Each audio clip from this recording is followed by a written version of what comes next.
To the YAHOWAH blog. I'm your host, Craig Winn. We are continuing our series on Dowd's fulfillment of Chag Matzah, of Pesach, Matzah, and Bikurym, which he fulfilled in 33 CE. Dowd is the actual Messiah and Son of God, who in year 4000 Yah, which was 33 CE, is the one who was robbed to create the myth of Jesus. So as we continue to consider his magnificent eyewitness account of what happened back in the time that he arrived to enable the promises of Passover, unyeasted bread, and firstborn children, we must recognize that Dowd was so brilliant that it is likely, Wookie is, by the way, here with me on this program, and he is both examining the Wookiee on the screen that he may not recognize. At the same time, he is kissing the screen where my face appears as the show is continuing here. So this is definitely a tail wagger for the Wook. All right, Wook. So noting that Dowd was particularly brilliant in his portrayal of his fulfillment of Pesach, Matzah, and Bikurym in year 3000 Yah, I wouldn't be the least bit surprised if he was also inclined to use metaphors that would have applied to the Yatza Exodus and tied these events together, since he was reenacting an intensely personal manifestation of it. The symbolic message inherent during the initial experience of Chag Matzah begins with the doorway to life being opened during Pesach, while the firstborn of their religious and political oppressors were dying all around them. The children of Yisrael walked out of Eretz Mitzrayim during Matzah, entering the Sinai wilderness on this day, therefore separating themselves from and disassociating from the caustic and controlling influence of religion and politics. They were ridding their souls of the yeast and its corruptive stench. Then during Bikurym, when they would be reborn in a flood of water, entering into their new life as the sea came crashing down behind them, after receiving the Torah and following a period of attitude adjustments for these many infantile tantrums that they conducted along the way, they were eventually headed to the promised land as children who would be nurtured by the milk she would provide. Now, this is our return to the 22nd Mizmor. Before you, I was cast out. Very much like the Exodus, right? Before you, I was cast out to the point of origin as an act of compassion and love. From the womb of my mother, you are my God. Dowd is saying something here that actually pertains to his first life. And he is weaving his first life and this one to fulfill Pesach, Matzah, and Bikurym together, because it's important that we understand that he would live three lives. He lived his first life as the boy who tended sheep that God approached and introduced us to at 8 years of age. And he would become the Messiah, anointed with Yahweh's Spirit, emboldened to protect God's people, the ultimate prophet, and of course, king. And during this life, he was the one who determined that it would be appropriate. Everyone's would benefit if he would fulfill Pesach as the lamb and Matzah carrying our guilt into Sheol, so that we could all benefit from firstborn children, Bikurym. And to tie these events together, Dowd is saying that, Yahweh, you knew me even before I was born. And that's likely true. In fact, I think it is certainly true. Dowd says it's true, so I also believe him. But I think when we come to the individuals that Yahweh is the most committed to working through, and particular in this story, the three Zeroah, Moshe, Dowd, and Yada. There is really no chance that God's going to allow their lives to play out wholly by chance, nor is he going to risk all of this great effort of creating the universe, authoring life, presenting his Torah, saving his people, doing all of these things on the perchance that these three individuals would perform as needed when the time was nigh. And so I do think that in his case, God knew all three of us long before we were born. Now, this could mean that he only used his ability as an energy-based being to consider future history and to thumb through the pages of time so that he would witness how our lives, and Dowd's case and mine, all three of them, would play out, so that he could report in our past how we would respond to his calling. It certainly is possible, and I would think that the likelihood of that is almost certain.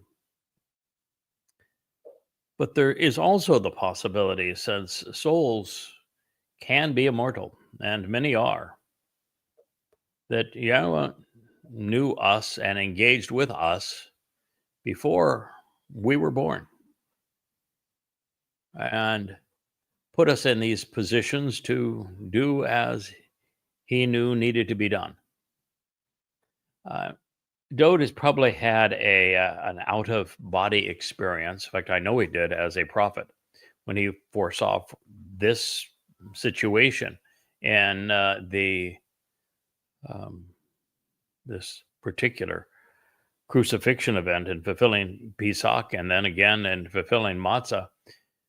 Dowd would have had an out-of-body experience be taken forward in time, because it's the only way he would have been able to see it. And then he has written Mashal and Mizmor about my role in supporting him, as well as the rebellions we both had to face and the counterfeits that were perpetrated against us, with others essentially wearing us as if we were a skin for them to deploy. But I think it actually goes beyond that. I had my first encounter with this when Dowd came to share profound prophecies as Gabriel, God's most capable man. And he did so in front of Daniel in Babylon. And Daniel, of course, was a religious type, so he was clueless as to everything Dowd said. And so clueless that somebody had to explain Dowd to him. And the person who is God's primary implement to explain who Dowd is and what he has done would be myself. And in that setting, it appears that I'm being referred to as Mikael, one who reveals that which can be known about God. And so in writing those portions of my translations of Daniel, I was dealing with seeing myself long before this life. And I think the same thing is true with Dowd. I think that's what he's saying here. I think that's what Yirmiyah said. I think that it is quite possible that God has picked out certain personalities. These would be souls that be the repository of these personalities, and he has deployed them in different situations over time. And I think that's what Dowd's talking about here. The first verb here, shalach, isn't a comforting term. It means to throw, cast, hurl, or fling, even to throw away and cast down. It was being used in relationship to Dowd's birth mother, not in his second life, but in his first.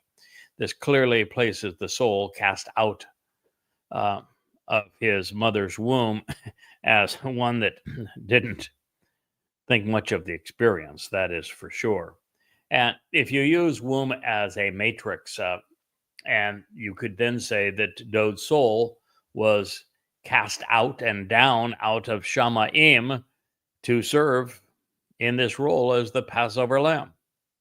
And that would also be coterminous with the understanding of Mitzrayim, the crucibles of religious and political oppression, were forced to cast out the Hebrew slaves. But that's not all of the harsh implications. The hopeful stem is uncommon because it is inconsistent with free will. It indicates that the subject, Yahweh in this case, was forced, or at the very least compelled, to part with him, at least for a while, such that Dowd was cast out of the spiritual realm, even when Dowd would have been born through his mother. You know, one of the things that is obviously true,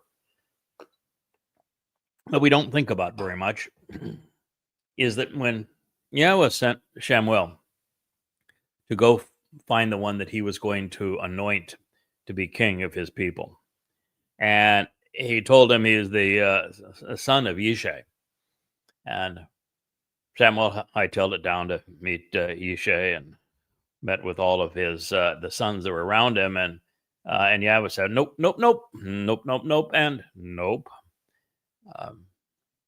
It was obvious that Yahweh and Dowd had engaged previously, and that they had a relationship. Otherwise, Yahweh would not have known him. I mean, there's only two options here, folks.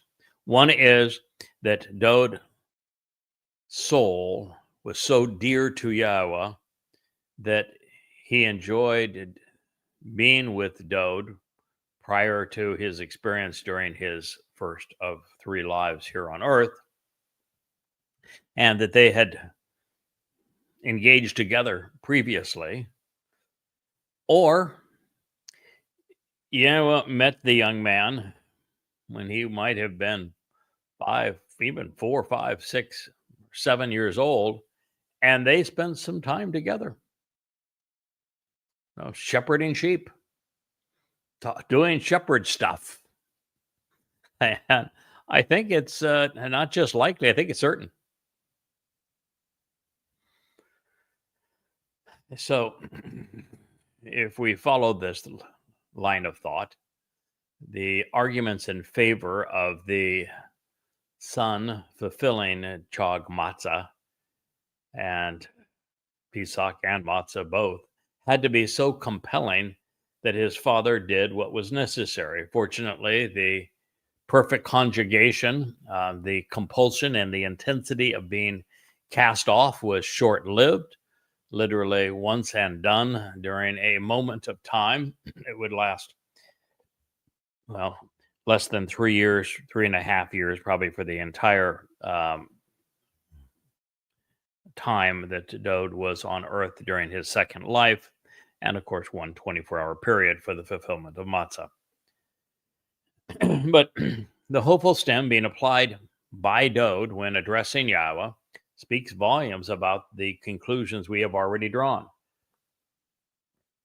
Dowd's arguments on behalf of his soul being allowed to serve in this way were convincing, indeed undeniable. To earn Yisrael's respect to the extent required to serve as the eternal king, Dowd wanted this opportunity. He needed this opportunity. He was not going to take no for an answer.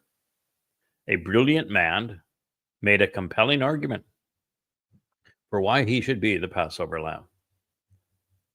There was no greater expression of love than when a man lays down his life to save his family. And This would be a horrendous sacrifice twice over. But Dowd knew it was the right thing to do. 2 days for all eternity. Now, beyond what this sacrifice achieved in the long term for Israel and her king, there was always a significant benefit for Yahweh himself. Pesach and Matzah lead to Bikurym, firstborn children, representing our inclusion into the covenant. Dowd's nefesh was the only way to create a literal fulfillment of firstborn children, and both father and son knew it. Dowd, as Yahweh's firstborn, his Bikur, was the lone individual qualified to enact and enable Bikurym, the plural of a firstborn child. The concluding thought is also indicative of Dowd's status. Devoid of a verb, it literally reads, "From womb of my mother, you God of mine." So no matter how we shape the action, it is apparent that Dowd and Yahowah have a long history together. During their initial romp around the paddock, it is likely that they met, of course, when Dowd was very young and shepherding sheep in Bethlehem. Perhaps as early as I mentioned before, 4, 5, 6 years old. That's a wonderful age for father and son. I remember the time I spent with my granddaughter when she was that age, and it's just really special. And, at that point, they can think for themselves. They're mobile. They can talk. They have their own interests. They're full of questions. I'm sure that God would have enjoyed dispatching a bit of his energy, turning it into even perhaps a young boy, using his soul as an avatar and sitting on a rock in a shady place in the breeze and chatting with his new best friend.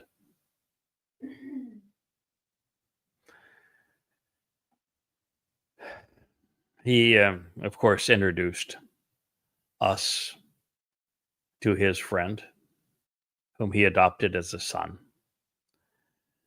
calling him the anointed Messiah at 8 years old. It was then that the boy who had not known the love of a mother or the devotion of a father was embraced by God, becoming his father.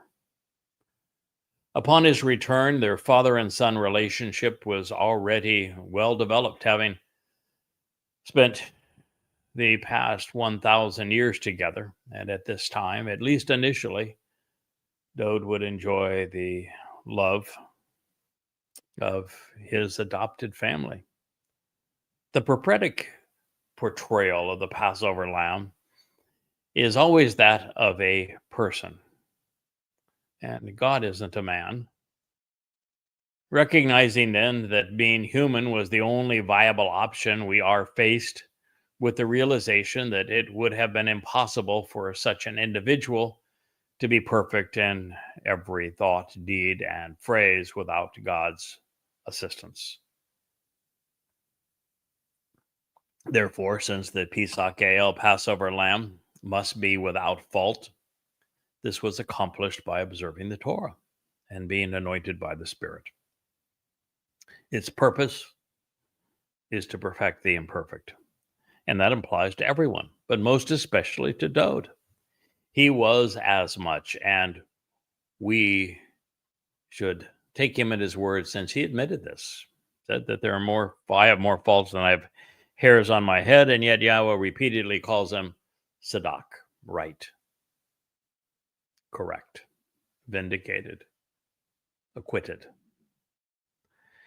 Now, it is also possible in this story that Dowd took his own guilt with him and along with ours into Sheol to deposit it there, and that Yahweh, having witnessed him in the future, having done this, applied the benefit to Dowd retroactively, such that Dowd would look like all of those that he has served in this way and appear perfect in God's eyes. Now, in this regard, there is absolutely no basis again for the notion of a Miriam Mary. And in the unlikely event that this would have been the name of Dowd's mother in his first of 3 lives, she most certainly would not have been unmarried. She would not have been a virgin. And that would be the last name on earth that any well-meaning Hebrew would name their daughter, because it means contentious and rebellious. It is the nastiest word in the Hebrew language.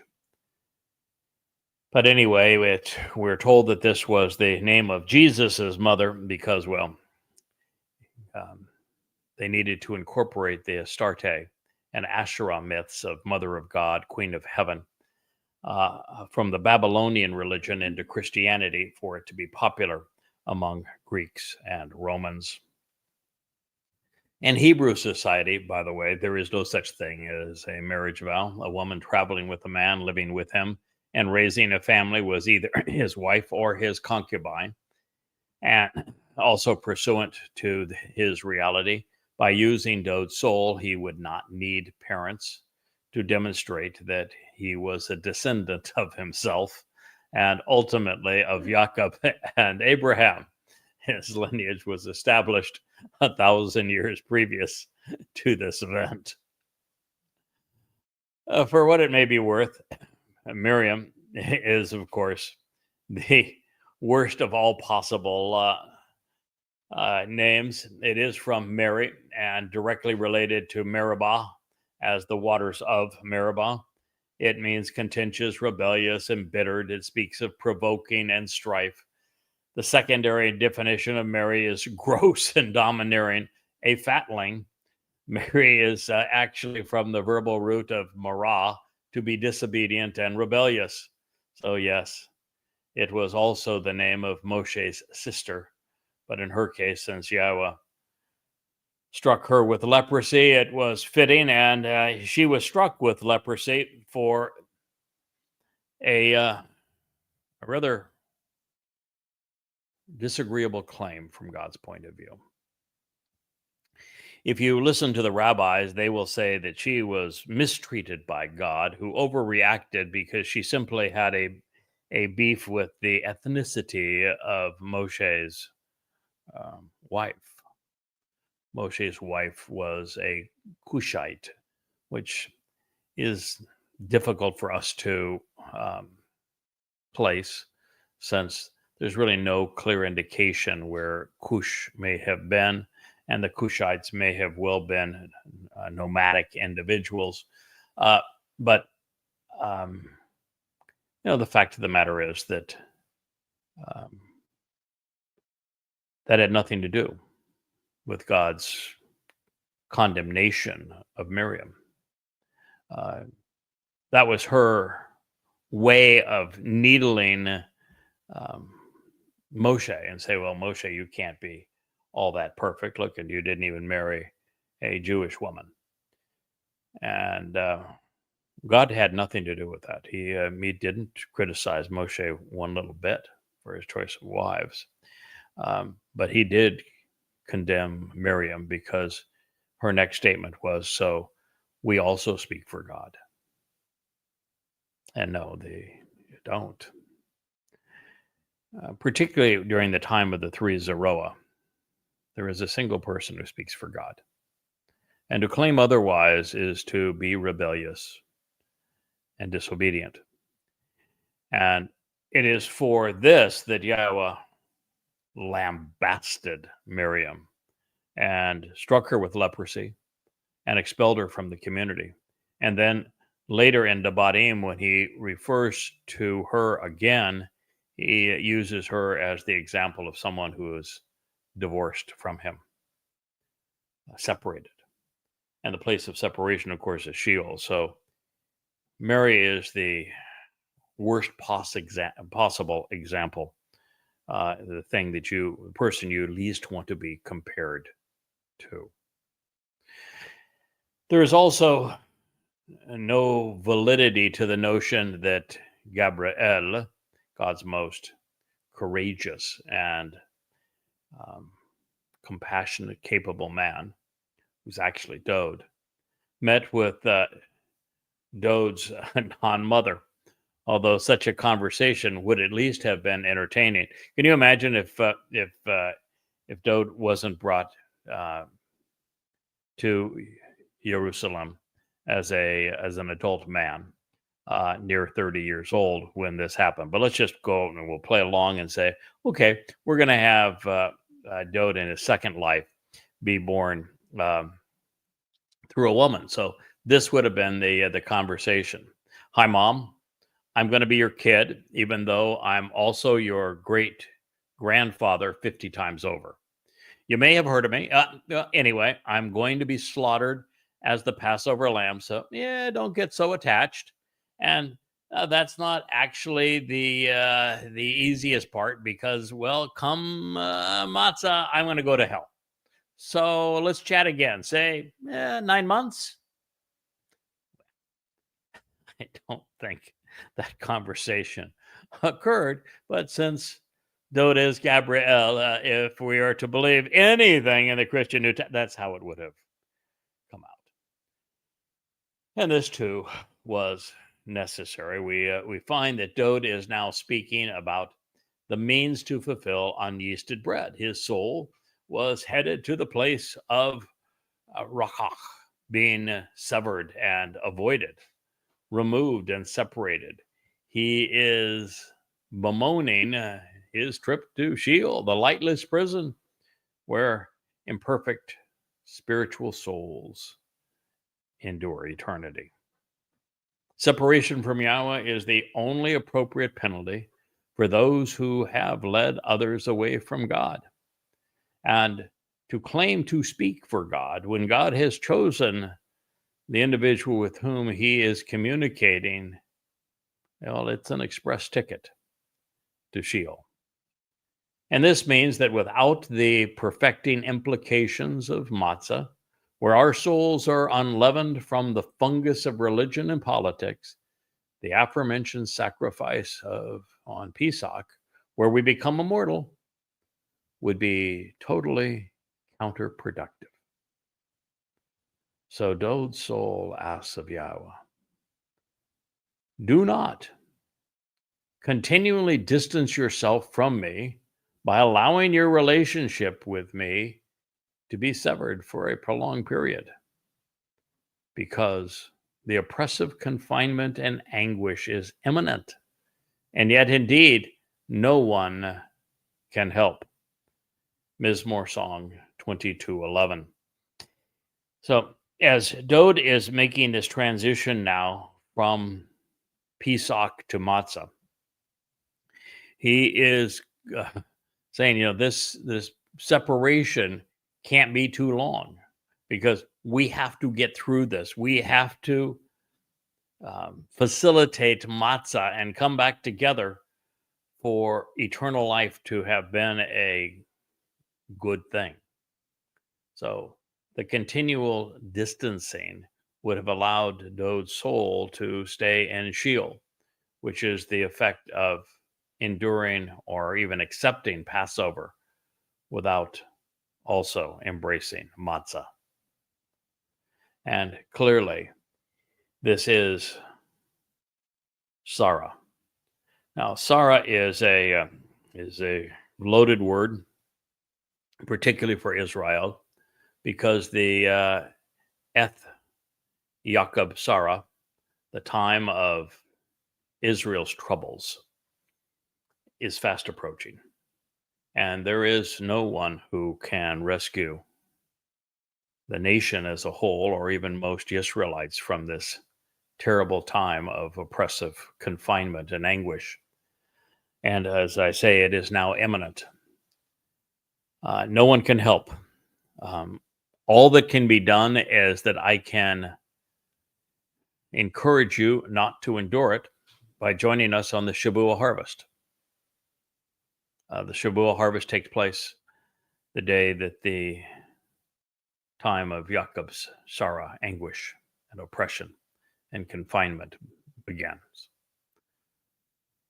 Because after that's over, while during the last 3.5 years of it, Elia and I will be there on the Temple Mount to encourage Israelites to join us on Towrah. The fact of the matter is that every Israelite will have to endure this time of trouble, even if they choose to join us at that harvest. And then there will be a mortal remnant of Israel that will ultimately be prepared for Yahweh's return, but they will have lived through the entire oppressive time of Israel's troubles. So thank God for the Hebrew language with its conjugations. Otherwise, this would have been unbearable. While the imperfect, when associated with Rakak, speaks of ongoing and continuous separation, since it is negated with all, Dowd realized that his time in Sheol with and away from Yahweh would be finite. One horrific day in Sheol, but no more. Although by contrast, it was the furthest place from heaven where he had been for the last 1,000 years. When I put myself into this scene that is painted by our king, Dowd, and his words, when I try to feel what he was experiencing at this moment, it strikes me that he wasn't complaining about enduring the horrific pain associated with the Roman flogging, or even the excruciating nature of crucifixion, but instead was lamenting the anguish of his relationship with Yahweh, which was extraordinary, being severed even if only momentarily. It was the thought of the imminent, unavoidable, and temporal distancing from his father in Sheol, the lyre of Satan, that was so anguishing. And yet, this is the sacrifice he made out of enduring love for his people. And sadly, not 1 in a million of his people acknowledge. Well, this is the reason that there are so many prophecies devoted to resolving this great injustice. It is why Yada Yahowah was written. It is why I'm here, speaking to you now. My primary mission is to right this wrong, to restore Dowd's rightful standing with his people, to remove him from those who wore him like a skin. He was the lamb. They were the wolf. Now, since Sarah serves as the operative term defining Israel's subjugation in the religious and political realm of Mitzrayim, in fact, it is Sar that serves as the heart of Mitzrayim. It means to ponder the implications of being confined and abused. It is obvious that Dowd was indeed presenting his Matzah exodus from Sheol as an intensely personal reenactment of the Matzah exodus. His anguish would come from Sarah being constrained and diminished. He would, Sarah, surrender his freedom and be incarcerated. Sheol would be Sarah, distressing, emotionally anguishing and painful. And during this time, he would be with the Sarah, the rival and competitor to God's company, the adversary. Hell would be Sarah, vexing, the time of troubling tribulation and oppressive affliction. But make no mistake, it is the time of Jacob's Sarah, that is fast approaching, only a year away. Hasatan, the adversary, has long been Dowd's principal rival, as well as my own. He is the one who has seen himself as being in competition with the Messiah for human souls. But as a result of what Dowd has done, when he returns, well, Satan will be cast into Sheol, and he will remain there forever. He will experience Sarah, incarceration, being bound, contained, and diminished. These are the attributes of Sheol, which is essentially a black hole. Further, Sarah is the same word Yahweh has used to depict the time of Yaakov's troubles. This then suggests that Dowd will have, that was a short visit by the Wook, wasn't it? Wookie has actually moved over to his Wookie wagon. One of these days we'll actually have to get the camera on the Wookie wagon. It is glamping at its finest for the Wook. It's called Rough Life, and it is a camper that is all dialed up, that he has this beautiful little window and door and carpeted insides, and with the cushy pillow that the Wook just endorse. And so he's looking at me now from inside his Wookie wagon. I don't know why I'm telling you this, other than, this is a family show, and I thought I would share. So Sarah, as I have pointed out, on the other side of happiness and love, is the same word that Yahweh has used to depict the time of Yaakov's troubles. This then suggests that Dowd will have endured Sarah on behalf of his people, literally to remove his people from the Sarah of Israel's time of anguish that is upon us. He will liberate them on Kippurim. Now, Dowd's ordeal on behalf of Yisrael would be karub, imminent, personal, and unavoidable, as well as near. At a place and moment in space-time of a location and duration certain from the perspective of this participant, really bad things were going to happen. Dowd knew it. A hellacious price would be paid to honor Yahweh's matzah promise to perfect the covenant family. We find Sarah embedded within Mitzrayim, this Mizmor, the time of Yaakov's troubles, because Yahweh has and will engage to deliver the children of Yisrael, the embodiment of Yisrael, and their final remnant of Yisrael from Sarah, this anguishing torment. The Exodus fulfillment of Chag Matzah and the reconciliation of Yisrael upon Yahweh's return are different phases of the same experience and story.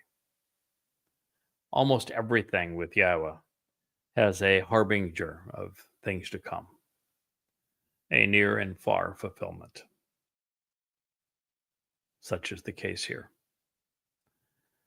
Dowd's foreboding song reveals that on the cusp of being tormented by Satan, the Romans continued to humiliate him. They would rip the flesh from the remnant of his body. And to think that for most Jews and Christians alike, it was for naught. It is as if the Passover experience and unyeasted bread were never fulfilled for the vast majority of Christians and Jews.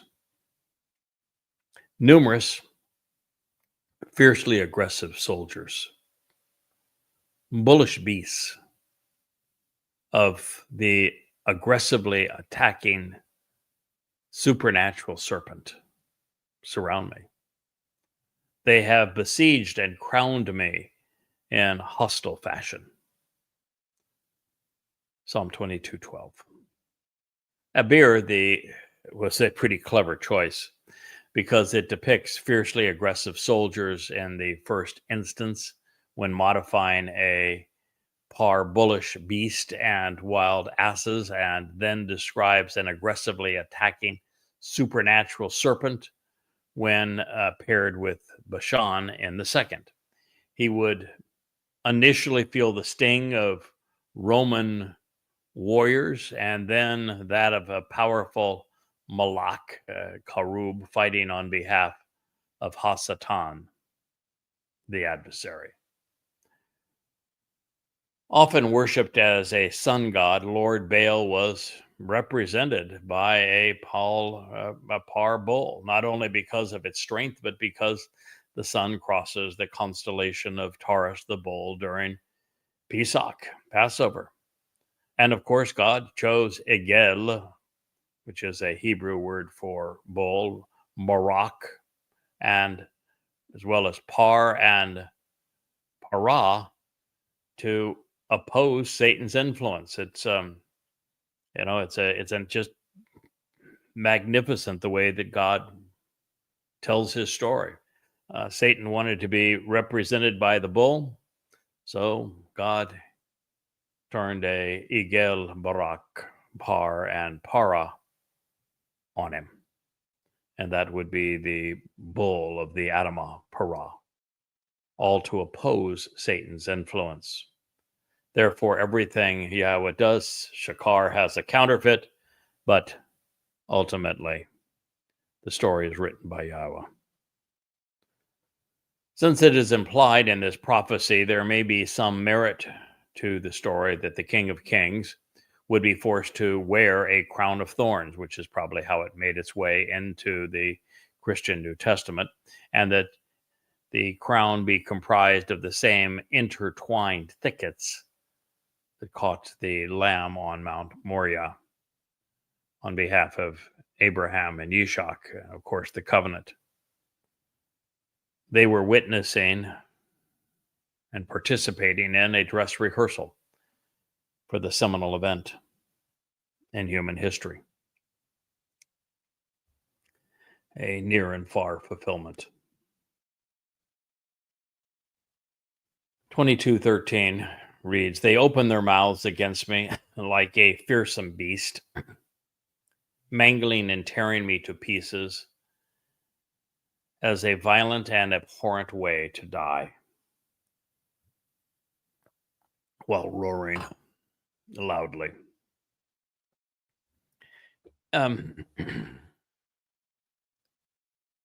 Passover lamb is not supposed to be torn to pieces, is not supposed to be mangled, not supposed to be a violent or abhorrent death, as peaceful as is absolutely possible. And we aren't to roar and scream while killing. But the religious do these very things. You look at what Muslims did on 10/7. They mangled women and children. They tore them to pieces. They were violent in an abhorrent way.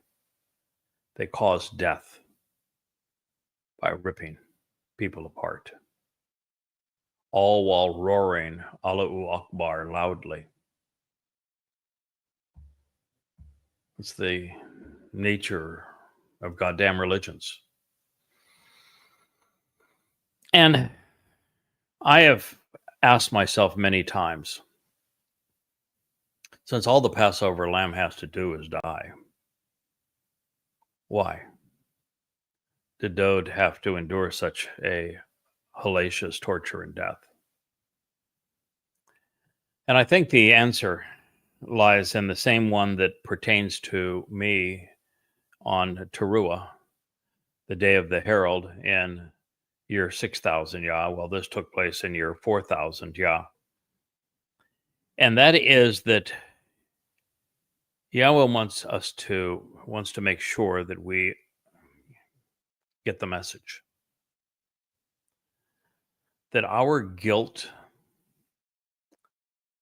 and the religions that and political schemes, as was the case in Rome, and will be the case with Satan on the Temple Mount here 8.5 years from now, He wants us to have a visual and graphic understanding of just how horrendous religion and politics are. That most of human civilization is gang mentality, the very thing that Dowd spoke of here, and of people being malicious, screaming loudly, their mouths flapping as they do fearsome things. Rome was the most political entity on earth. They were the most sadistic. Christianity became the most popular religion in the world. They were inhuman towards Jews. Satan despises me, despises Dowd, and wants to eat our bodies literally and drink our blood. He says so in Ezekiel. And by having this kind of expression of what religion and politics do to those who digest this poison and how they act out in a gang mentality manner and even tear apart that which is most precious to God, is a visual expression of what we are being saved from. And so I think that is the answer as to why Dowd witnessed his death as the Passover lamb so horrendously.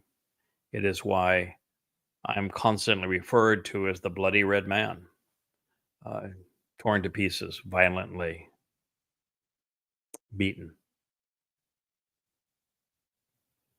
It is a word picture and a graphic expression of the consequence of religion and politics. So as Dowd returns to document the ordeal that he endured fulfilling Pesach, he reveals that the beast of Rome was ripping his body to shreds, tearing it apart with their whips. His soul felt the burning sting of every lash. Dowd's anguish on behalf of Yisrael and the covenant family was no less torturous than being flailed alive. Second only to crucifixion, it was the most abhorrent way to die. And while Rome inflicted the carnage, not a single Jew lifted a finger to spare their Messiah and King of the needless anguish. And that's part of it too. Here was the King of Israel in his city, the city of Dowd, the anointed Messiah, the very Son of God, the returning leader of the universe. And here he was with Rome ripping the skin off of his body and then crucifying him, and not one Jew recognized who he was from all of the prophecies he had written about this, including this one, and did anything to try to spare him. You know, I understand that there are situations where we have no chance whatsoever of being successful. That should be the case. But I can tell you, if I was a witness to this, I would have grabbed that whip and thrown it into oblivion. I recognized that the lamb must die, but the lamb doesn't need to be abused. And while I would certainly have been killed in the process of trying to spare my king and my brother this anguish, there is no better way to go. I mean, you just can't allow the most important person on earth, God's most beloved, to be tormented by men and not intervene. And maybe that's part of the story here, that God wants it to be so dramatic as to what his son endured, that when he returns, as Zechariah 12 tells us, everyone who is part of that remnant is going to cry their eyes out. They're going to weep, knowing what they did, their ancestors did to him. Yes, they didn't nail him to that pole. They didn't rain the whips down on him. But they did something far worse. Rather than celebrate and honor him, they denied him. And they continue to deny him to this day. Yes, they did. They counterfeited him. They wore him like a skin. Badly. I pause here, and it's difficult for me to speak to you today because I have now experienced the same thing Dowd experienced. To have devoted myself to Israel and to the restoring Yahweh's name among his people, or helping them recognize that Dowd is their Messiah, the Son of God, their King and Savior, to have an appreciation of the covenant and the Torah and the Moed Mikre, only to see my very unique amplified translation style, which is my signature, pilfered.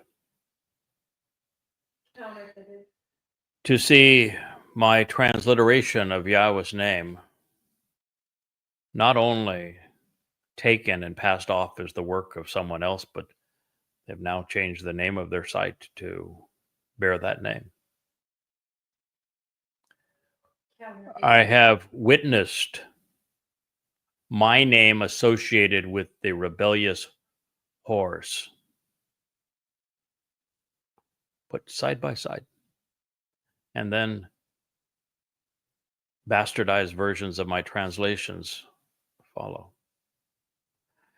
And when Yahweh told me to distance myself from them, to distance him from them, to start over and to replace them, and to replace the branding with his menorah, well, they changed from a beehive or a wasp nest, as it might have been, and are now flaunting a menorah as their symbol.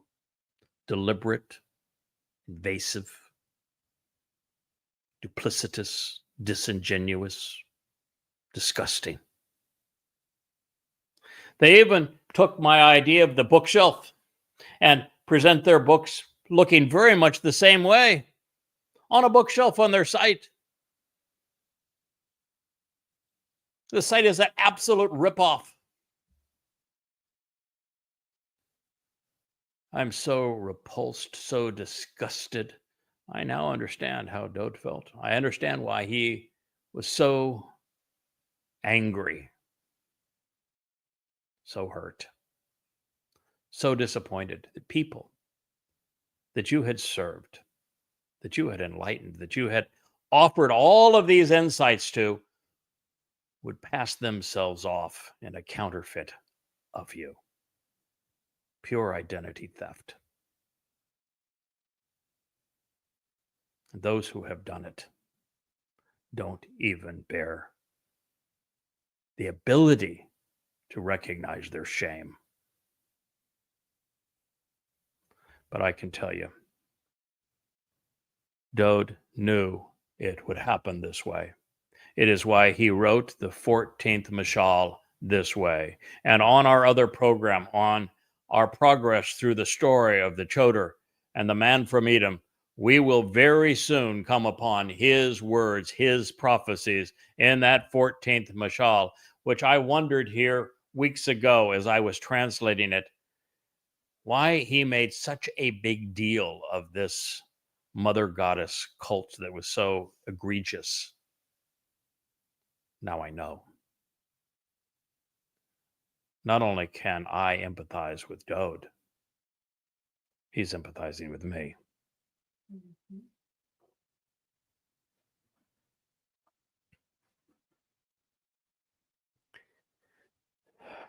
Well, a painless death would have sufficed as it relates to our Messiah and King serving as the Passover lamb. It would not do in terms of the message that Yahweh was conveying on the hideous nature of rebellious humans.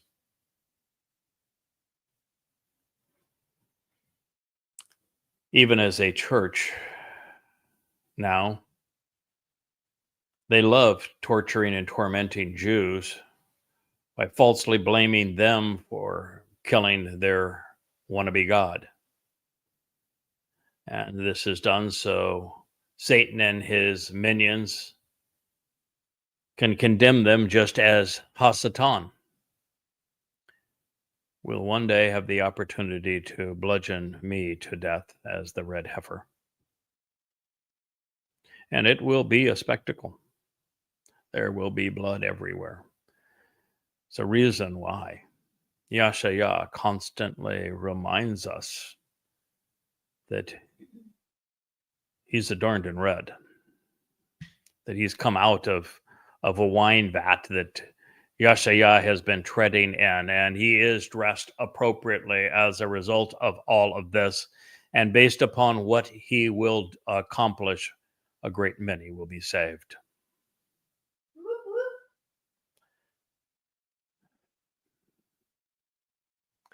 Long before the sadistic implements of pain were conceived by the Romans, who became the Roman Catholics, who are the ones who elevated the mother god to the ultimate crescendo of religious fame with their Miriam, the mother of God, the queen of heaven, the Madonna and child, even having their most famous and holiest day, Easter, named after Ishtar, the name of this very goddess in Babylon. Same agenda as those who have rebelled against me. Well, Dowd wrote of what he would experience at the hands of these pagans, this horrid expression of religion and politics all merged into one. Blood would have dripped from his pen as he shared what follows with us. Towrah conveys a mangling of the flesh by ripping it from the body with sharp objects, providing a poignant yet accurate depiction of the abuse inflicted by 50 lashes by a metal barbed whip, of which was Rome's approach to those they perceived as threats to their supremacy. And Dowd was genuine in this. It was his city. It was his nation. They were subjugating his people. He was the Messiah. He was our king.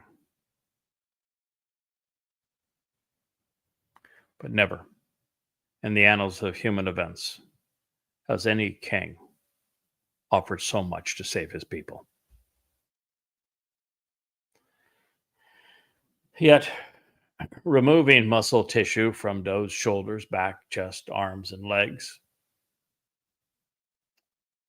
was insufficient by Roman standards. Our great hero would go on to describe the most horrid form of execution ever conceived by humankind.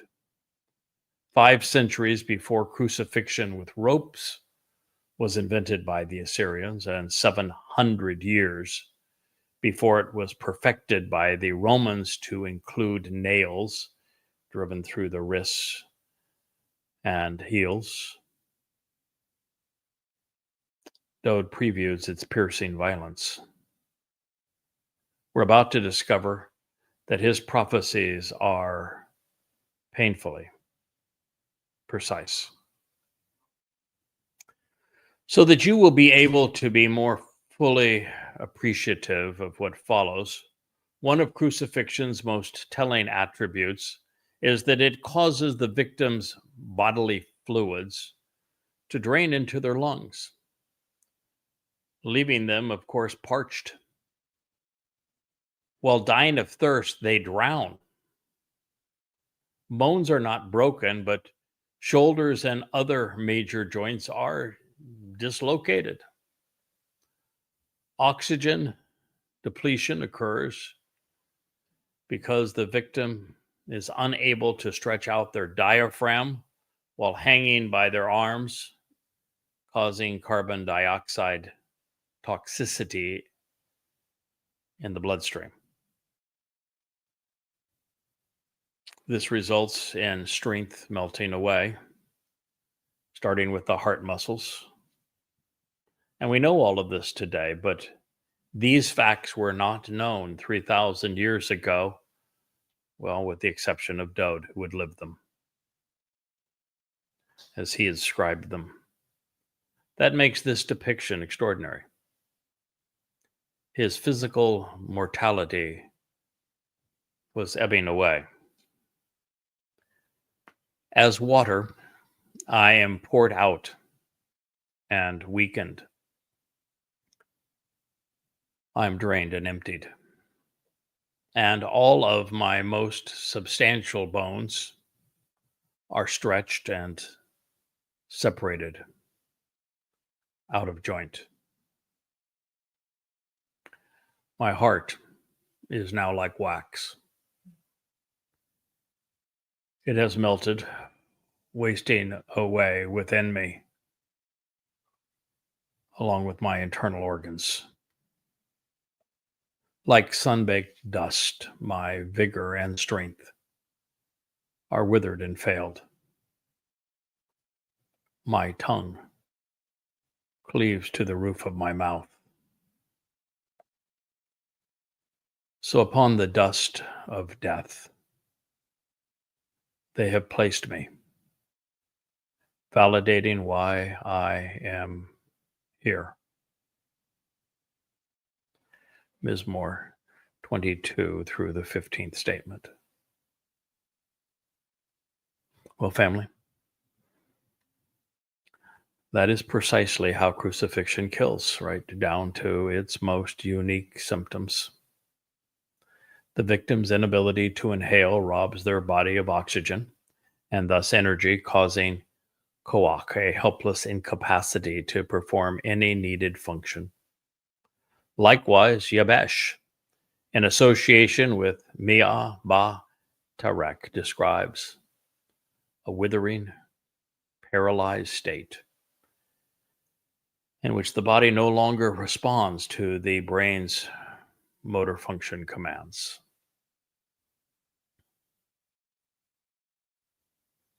The textual abuse of base of cheris, pashard, is identical to charash, meaning to be silent while others plot evil, devising a plan of action that cuts and separates. All the while, it is his expendable physical body, comprised of elements of the earth that was broken, being deprived of fluids and being drained, all of them into his lungs, which ultimately suffocated him. You can tell that I'm pained to read this. I love this man more than anything. He's not just my king. He's my brother. He's the ultimate expression of all that we strive to become. He is Israel. He's God's son. He's the beloved shepherd that stepped in front of the lion to save us.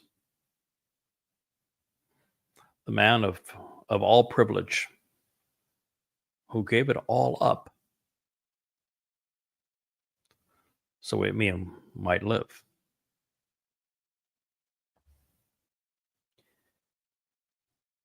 And it's far more painful for me than just to recognize what this man, whom I also find as beloved, did, what he endured.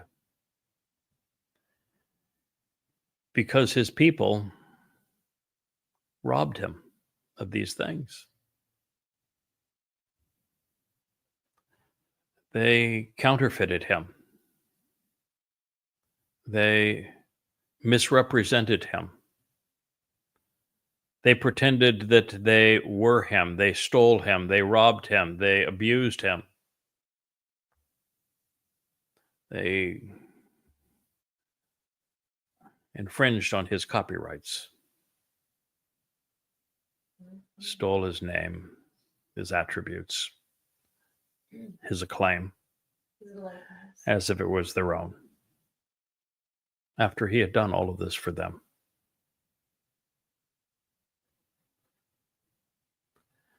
After he had done all of this for them. The audacity of it. The shame of it.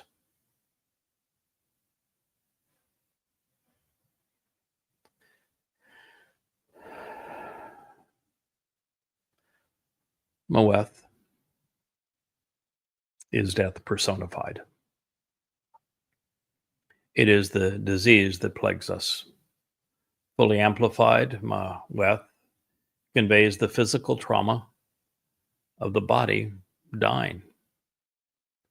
The infliction of disease that causes death, a judgment which the penalty is a death sentence.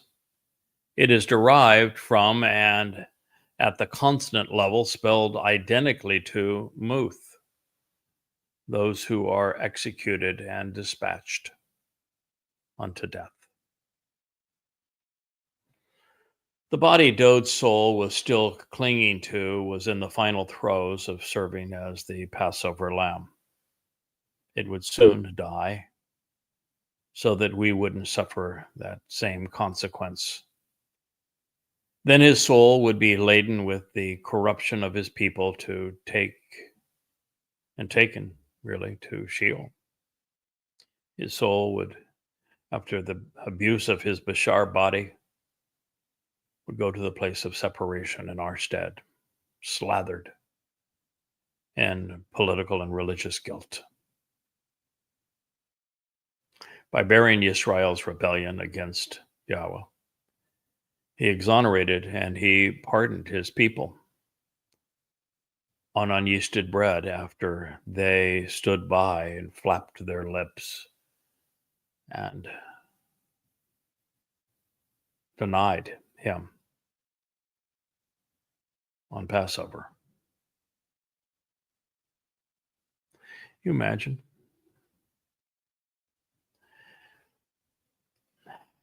After watching your own people harass you, deny you, mock you,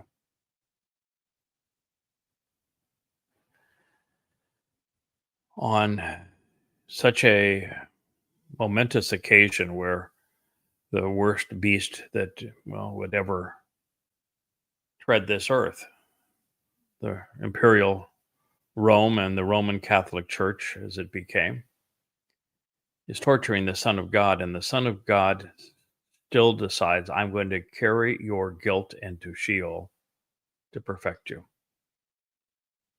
even though you're mocking me as I endure this, and you have denied me of this gift and denied yourself of it for 2,000 years. I'm still going to go and fulfill the mission. What makes Dowd the most extraordinary man who ever lived, most compassionate and most courageous. He is the Gaborel. The character of the overtly political and religious hasn't changed much over the years. Addressing the Romans who became Roman Catholics, Dowd declared, "For indeed, this contemptible scum, the abased yelpers, have surrounded me. A politicized religious community providing testimony of the disastrously corrupt, those who are wrong, disturbing, evil, and injurious, establishes a destructive annual cycle to denigrate what I'm doing.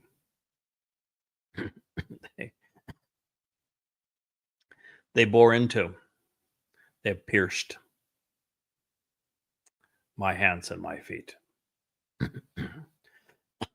Psalm 22:16.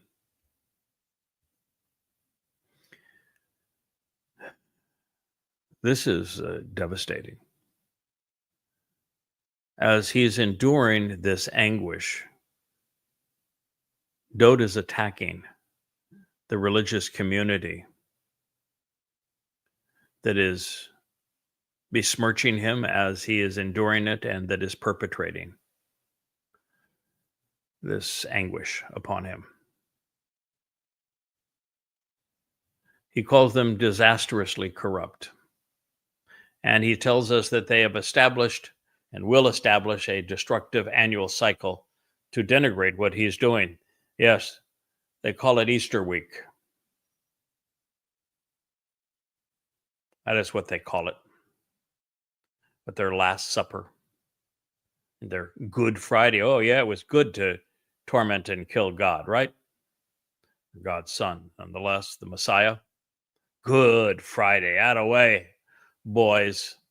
Oh, and then he just took a nap on Saturday. We don't need any of that matzah stuff. No purging us of religion or politics. Nah, we'll pass on that. And then we'll have a bodily resurrection, Dionysus style, on Sunday. We can all go celebrate under Ishtar's name. Run around with bunnies laying eggs. Hot cross buns. And an Easter ham. Disastrously corrupt in their destructive cycle to denigrate what he's doing. He was the Passover lamb. He fulfilled matzah. There was no Last Supper. There was no Good Friday. There was no napping on Saturday. And there sure as hell was no Dionysian resurrection on Sunday. But you've set that up in your annual calendar to denigrate what Dowd was doing. They bore into my hands. They pierced my hands and feet. Here, on his ankles, driving nails through them. They dug and pierced into. From 5:6, Hev, Psalm has Karu, which is a variation of kara, meaning to dig, bore, pierce. Well, the Masoretic text, oh, they don't want this at all. They have karari, like a lion, my hands and my feet. Now, what in the hell a lion has to do with your hands and feet? No one knows. But the Masoretes, well, they knew that this crucifixion had taken place. They knew that Dowd spoke of this crucifixion in the 22nd Mizmor, and they simply changed the words. These canines, of course, would be wolves, Roman, which is known as the wolf. Then Pauline, the wolf of Benjamin, the wolf in sheep's clothing. Over time, their unifying political and corrupt religious testimony would merge and create a new cycle of events under Roman Catholicism from Easter to Christmas.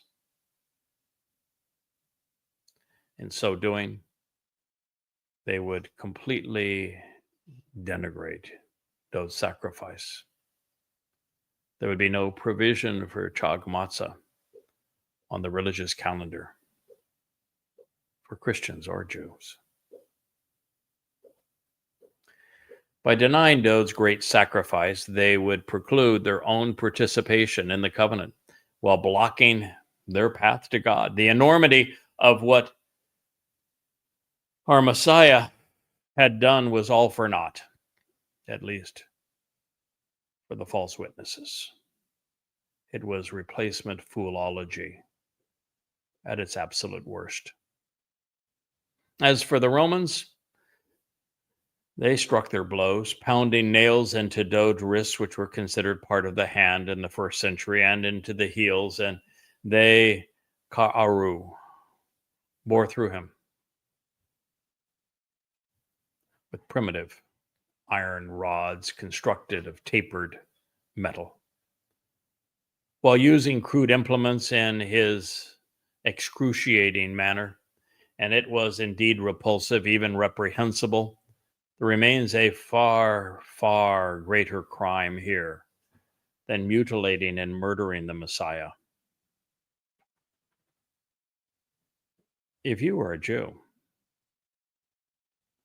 faithful to the religious traditions of the rabbis,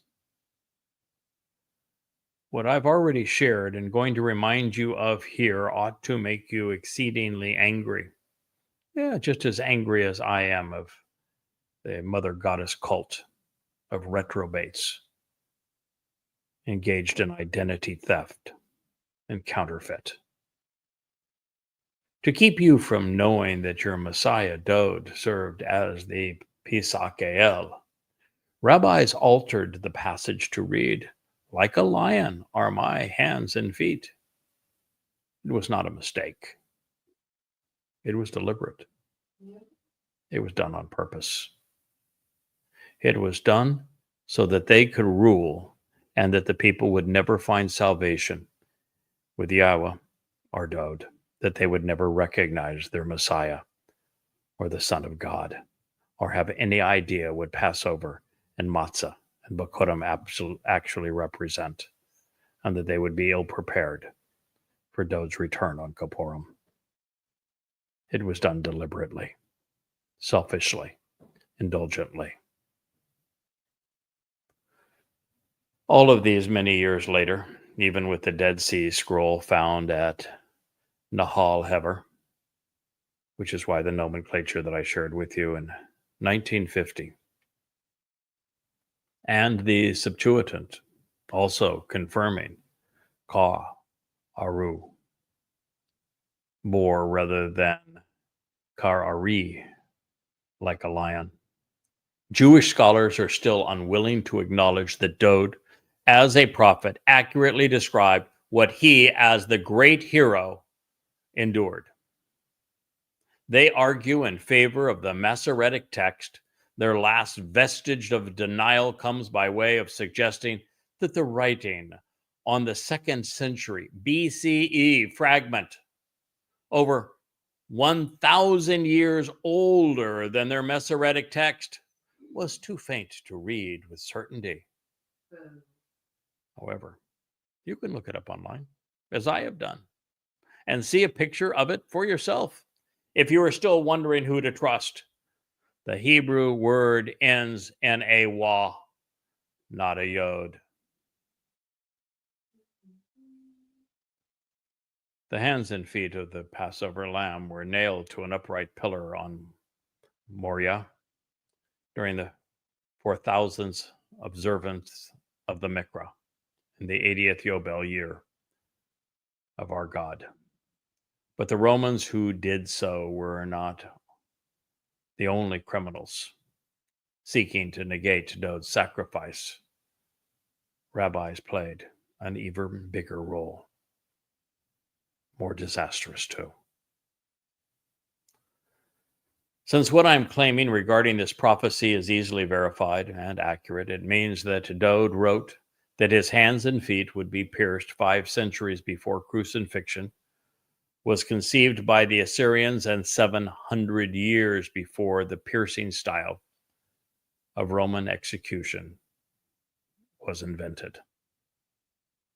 It also means that the most esteemed rabbis are liars who should not be trusted. The authors of the oral traditions were deceitful men who were willing to alter God's testimony to suit their own personal agendas.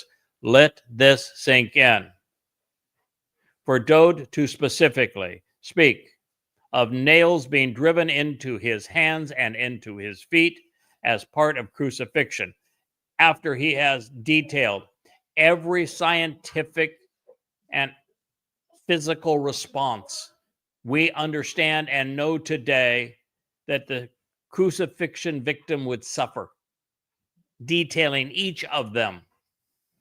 It is for absolute certain that the 22nd Mizmor is prophetic, that it was written 1,000 years before these events played out at a time that it would have been impossible to know them without divine inspiration. And the one writing it wrote it in first person as he himself was enduring these things, and his name was Dowd.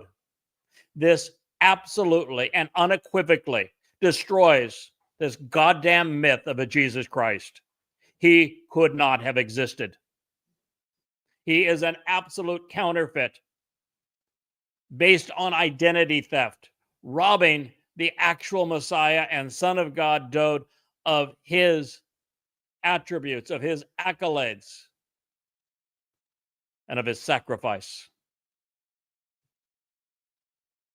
It is repulsive that after all of this time, there still are Christians that Easter will be celebrated this year, and also that Jews would celebrate Passover without acknowledging what Dowd did for them, when they deliberately and knowingly, purposefully lied to everyone about what Dowd wrote. And then when they got caught, they denied it all over again. Do you understand how devastating this is? And how marvelous it is all at the same time? Our Savior, Dowd, the Messiah, the very Son of God, a prophet, the prophet, laid down his life to save us. He endured Pesach as the Passover lamb to open the doorway to life, and then even with his own people mocking him, even with the beast of Rome mutilating him, still took our guilt along with his soul and went into Sheol to deposit it there to perfect us, never to be seen again, and proved absolutely and unequivocally that he is the Passover lamb. And therefore, there was no Mr. Christ. It is a repulsive lie, piled right on top of the most important truth in the universe. And it denies Yahweh of what his Son achieved at great price. There is nothing in all of the universe that could be as offensive to God as Jesus Christ.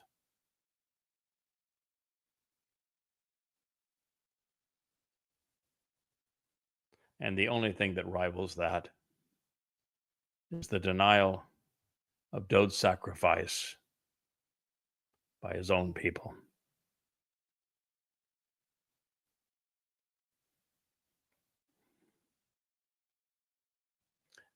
There's nothing more I can add to what I've just shared at this moment. So I thank you for listening to what is a very emotional, very powerful appeal. Perhaps the single most relevant statements of our time. I thank you for allowing me to share it with you.